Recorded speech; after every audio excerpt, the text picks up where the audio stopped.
Okay, so this is the last time the loofah is going to look like this. Today, Courtney and I are going to be harvesting it. It used to be all over the side of the house there, but it fell down during a bit of a windy night, and it sounded like a bear was trying to break in the house when it did that. So it is now laying on the ground, and it's going to be time for us to harvest it.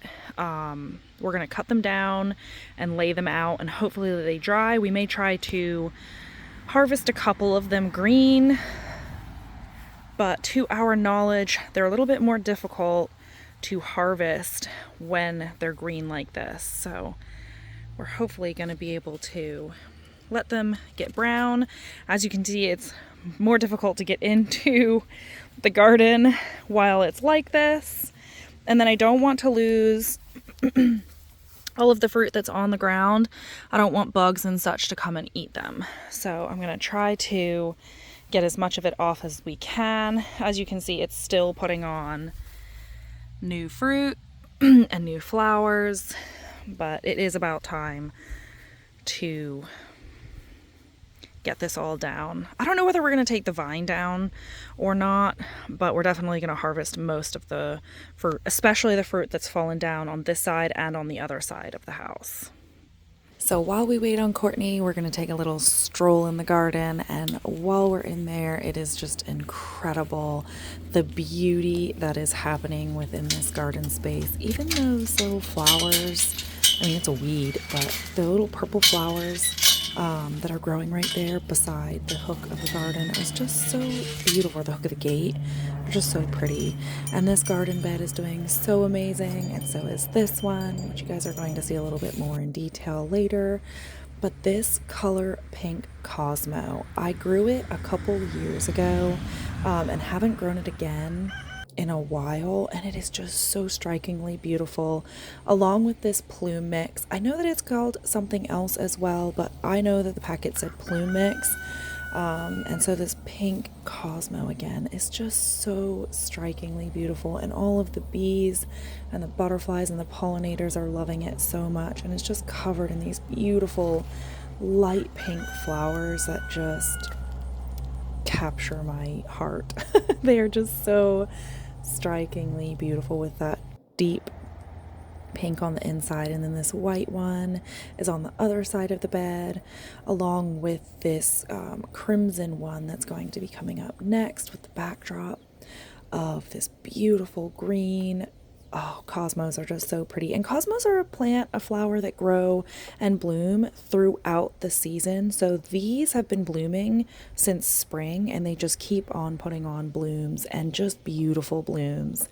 And the foliage on them is beautiful. Really, every part of the cosmo plant is beautiful. And here in southeastern Virginia, they get to be massive plants. If they are in the right environment, the plant gets absolutely huge. They're like Cosmo trees. And then I grew goldenrod this year, kind of by accident. I thought that it was a daisy. Turns out it was not a daisy. It was a goldenrod, and I just left it alone. And it is so beautiful. Beautiful to the point where I'm going to save the seeds, and I'm actually going to plant it on purpose. Now, some of you might be going, "Oh my goodness, don't do that. It's a weed." I know, I hear you, but it is just so beautiful, and the pollinators love it, and it does have herbal and medicinal properties as well. So I am going to go against most people's better judgment and just go ahead and grow it in the garden.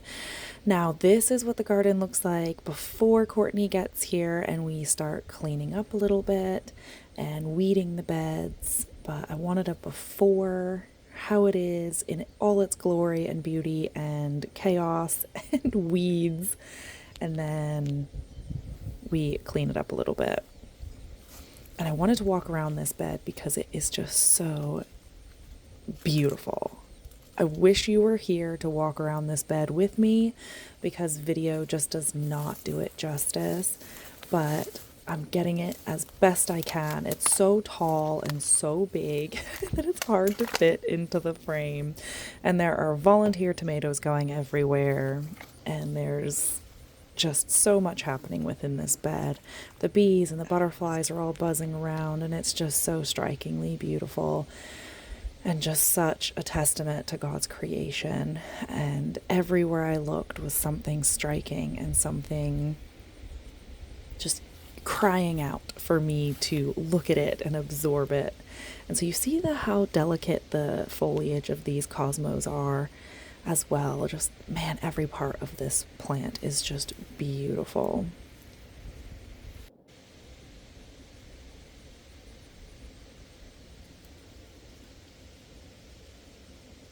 Right before I took this shot, there were, I think, 3 bees on this little cluster of flowers.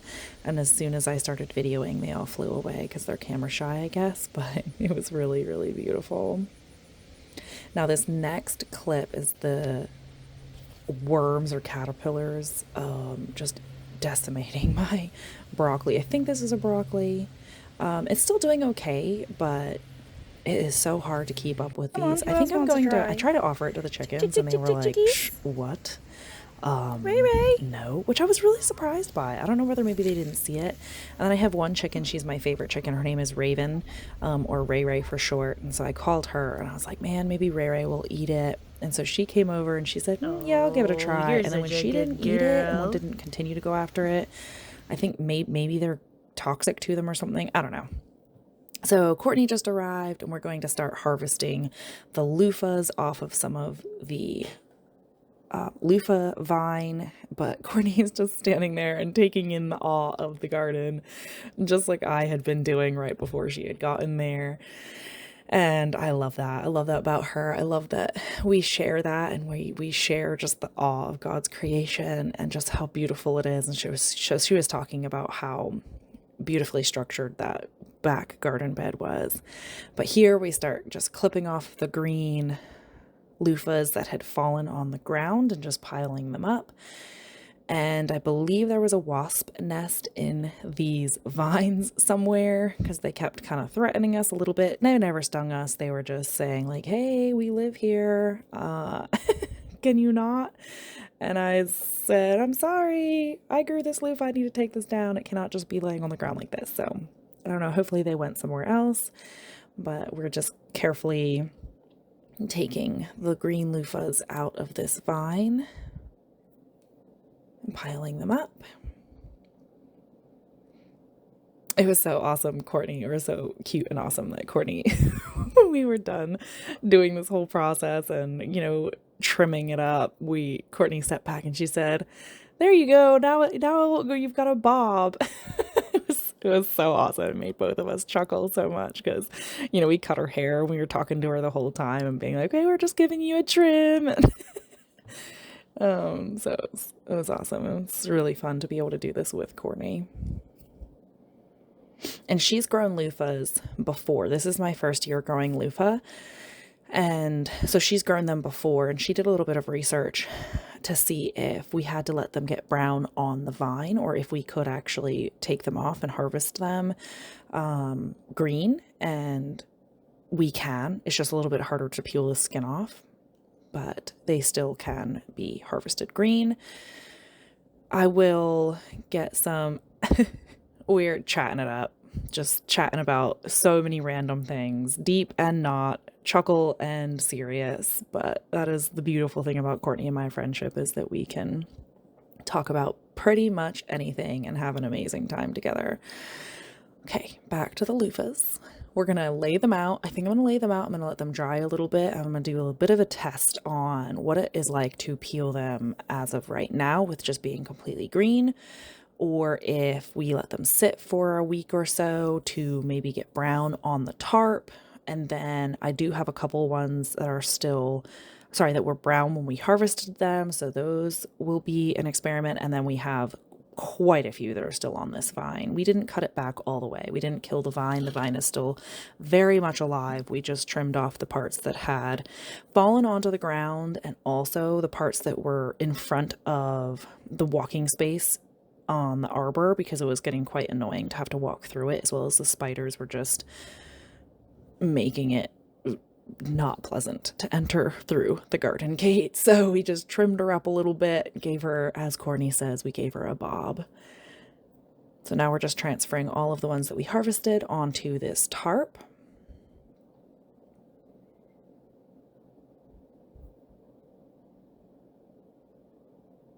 And so you can see over here on the right, there's one of the brown ones. And then Courtney has another brown one right now. So she just threw that one down. So we have the 2 brown ones, and then the rest of them are mostly green. Now, I threw the loofah vines over the fence so that if the chickens wanted to eat the foliage, they could, or they could just eat any bugs or all the bugs that are on there, and they could just have a little bit of a buffet. They didn't really eat very much of it, but giving them the option is always my go-to. And then I went behind the fence to make sure that they weren't able to get up on the loofah vines and just jump over this fence and just decimate the garden. So that's why I did that.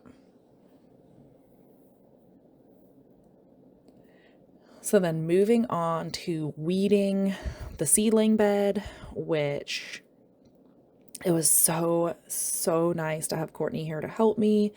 And it's just so nice to be able to sit out there, talk and chat while you're weeding the garden, doing something together. And the weeds are just really small at this point, but we wanted to get on top of them before it just took over the whole bed. So it felt so good to get this task completed. Now this is the bed that has the horse manure covering the top layer. So whatever weeds were growing in the horse manure pile at the horse farm are now coming up in the garden. So we were just getting all of those out. And we were talking about what we thought the weeds were and, comparing and contrasting weeds and, types of weeds and stuff, because she's got the same horse manure in her garden right now. So she's got all the same weeds coming up in hers. So some of this we were thinning as well. And then we move on to the more mature bed, and we're just doing the same thing. There weren't as many weeds in this bed because this is my old garden soil. So I had taken a lot of the weeds out as I was filling this bed. And then also the foliage of this bed has grown so much bigger. And so they are shading out the potential weeds or the small weeds that are growing. But we went in there and did a good weeding on it. And then we're going to have to mulch it with something. I just don't know what yet. I still have not decided. Do any of you have any thoughts or advice on what I should mulch this bed with? I have in the past mulched with straw and had great success, except for the year that I had trouble with slugs. And then I have lots of wood chips now, but I am afraid of robbing the nitrogen. So if you have any advice, please comment below and let me know. So here we're digging up some old herbs that I have in the tree garden. And then once again, these bees and these cosmos. Just give you another little shot of that really quickly. The only herbs that I really transferred this time were some oregano vines or like oregano roots. And this is what it looks like kind of all done. At least up until now. I am going to come in here and actually do some more cleaning up. So getting the trash and, just propping everything up, making it look a little bit more put together. I've been wanting to do this for a while, taking out some of the old plants that are actually dead and don't produce any more flowers. It's amazing how the garden just kind of collects stuff. Is your garden like that? My garden is like that, especially if I don't finish a project from start to finish all on the same day. It just all kind of starts to accumulate. So here I'm taking some bricks out from an old flower bed that I had there and throwing them over the fence. And then I'm just collecting some stuff here. I'm planting a little kale plant right there and then just cleaning up, just kind of accumulating everything into one spot, and then I'll take it and put it in the garden shed. These are the 2x4s that I used for the carrots, which really worked well. The carrots germinated within a couple days, and I think it probably worked really well that they got poured on, and then I just kept them hydrated, but I planted them, and then we got rain for a couple days, and I had those 2x4s on them for the first 2 days and then checked and they were germinated. So I took that off and they are looking great. They're the plants that you see on the right hand side of this garden bed. I'm going to move these. I need to plant those plants. I think there are some like hydrangeas and I don't know. There are a bunch of like clearance plants that I got from Walmart. I need to plant them out. And then I'm just weed eating around this space just to make it look nice and put together. And same here, the weeds have just kind of gotten out of control, so I'm just weed eating them all down. All of the ones except for the volunteer plume mix that's coming up. I left that one to do its thing. I would like to till this spot and then flatten it out because it is still quite bumpy and, ankle turner. So I'd like to, eventually I'm going to flatten that out and make it really nice and smooth the way that the other side is. I just haven't been able to get to that yet. There are still tomatoes coming up there, volunteer and not, and so I'm trimming them back so that we can walk through there, but I'm also leaving the root in the ground to see if they will produce anything, or, if they want to produce anything, they can just, go for it if they want to.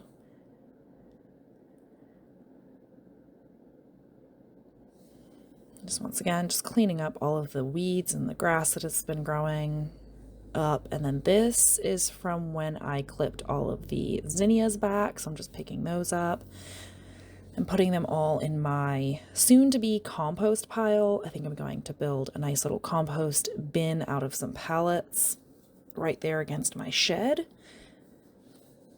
And Mighty has to come to say hi, and I have to give him some snugs.